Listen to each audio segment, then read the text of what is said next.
Welcome. In this class we would be understanding how to count various shapes. Now this is an important class for non-verbal reasoning.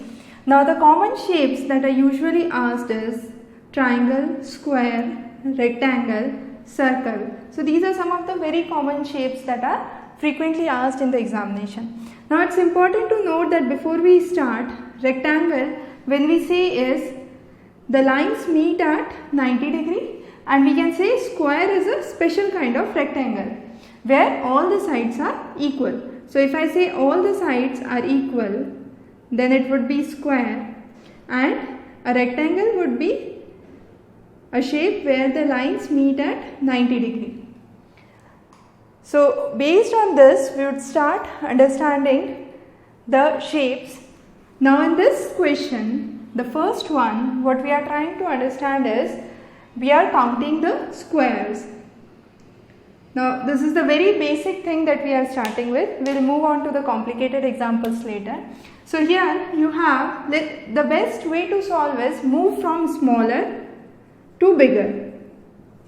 So let's count the small squares first. So you have 1, 2, 3 and 4. So 4 small squares. So I can say small squares would be 4 and big square would be a single one which will include all 4 of these. So that would be 1. So total number of squares here would be 5. Now if I am asked about rectangles, or I am asked to count rectangles in the same question, how many rectangles would be there? We would of course include all the 5 squares that we have done here.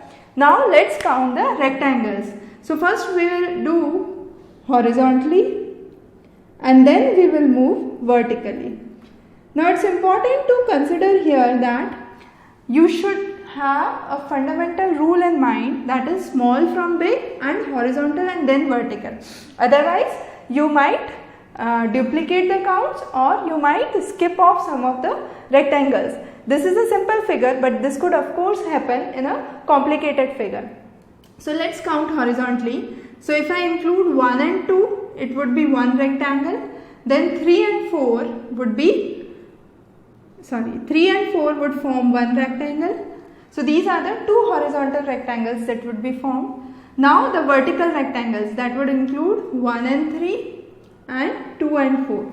So 1 and 3 would form 1 rectangle, 2 and 4 would form 1 rectangle. So total rectangles here would be 4 and total squares 5. So total rectangles, if I am asked, would include the squares as well. So the sides with equal, or where all sides are equal, as well as where opposite sides are equal. So we will include both 5 and 4. So total rectangles in this figure would be 5 plus 4, that would be 9. So in this case you would have 9 rectangles.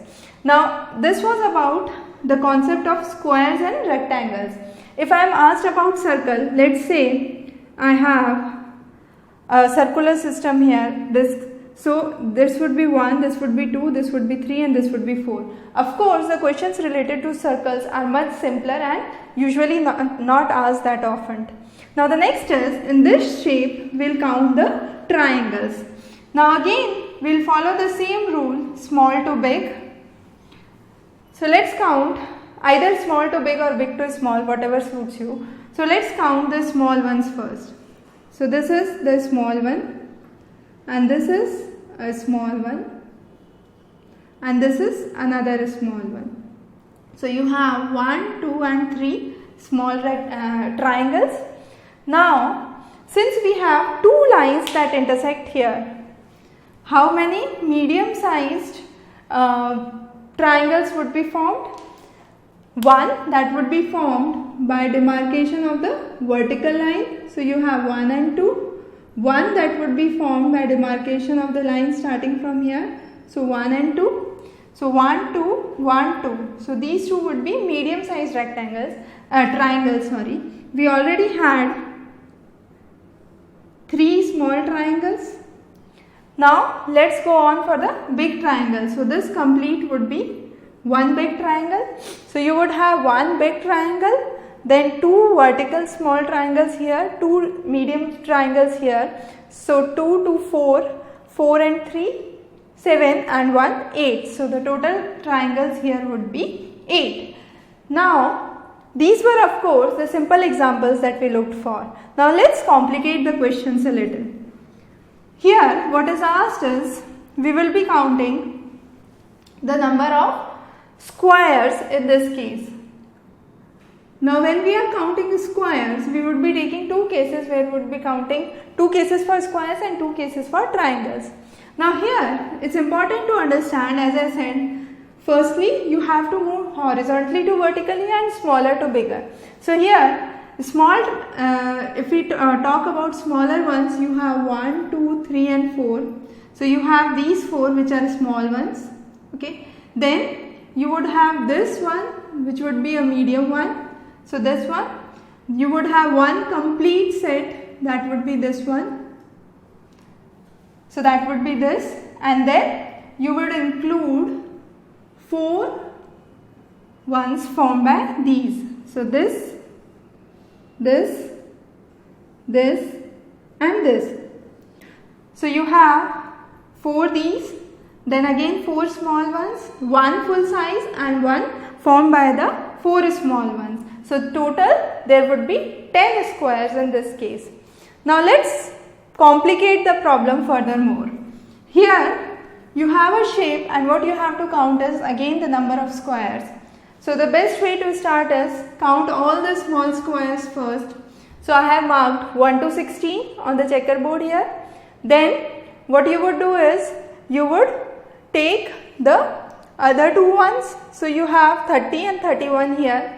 So you have this square and this square and further sections of these square. So these would be 1, 2, 3, 4, 1, 2, 3, 4.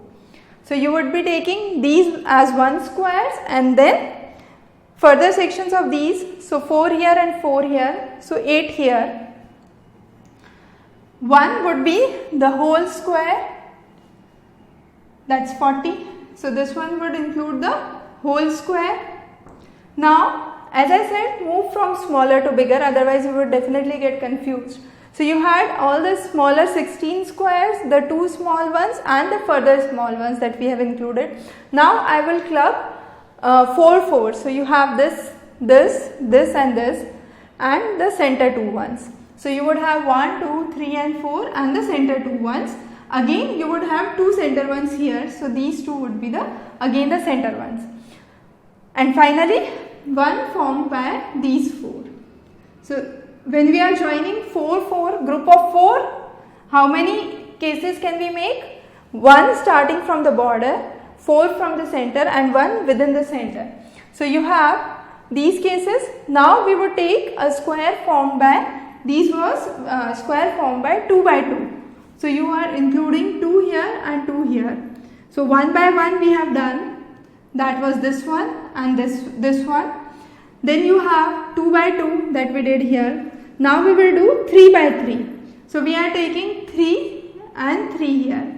So that is 1 3 by 3. Again the second 3 by 3 would be here. The third would be here. And fourth would be here. So 4 cases of 3 by 3. And then the remaining we have already discussed. So when we count all these, you will have 40 squares in all. So this was a case where we were including a bit complicated diagram for counting the squares. Now as we did for the squares, we will move forward for the rectangles. So for the rectangles, you have this diagram where you have to count the number of rectangles. Now here, let's start with the smallest ones. So smallest ones you have marked here 1, 2, 3, 4, 5, 6, 7 and 8. So 8 here that are given. Okay. Then you have the ones which are marked by the intersection of these. So you would have 1 that would include these 2. So you would have 1 here, 1 here, 1 here and 1 here. So 4. So these includes 2 small rectangles. So 2 small rectangles would include to form a big rectangle here. Then we will include these 2 further. So 2 this ways and 2 this ways. Okay. Then we will include the outer region. So the outer region you would have this is 1 and this is 2. So similarly 1, 2, 3, 4, 5, 6, 7 and 8. So 8 here again. Then you would have the ones which are formed by the shape. So you would have 4 such triangles. Then you would have further bigger triangles, that is half of the sheet. And finally the since it's triangle, so this would be the biggest triangle that you can form. The further would be a square, so we did not include that. So these would be the triangles that would be formed.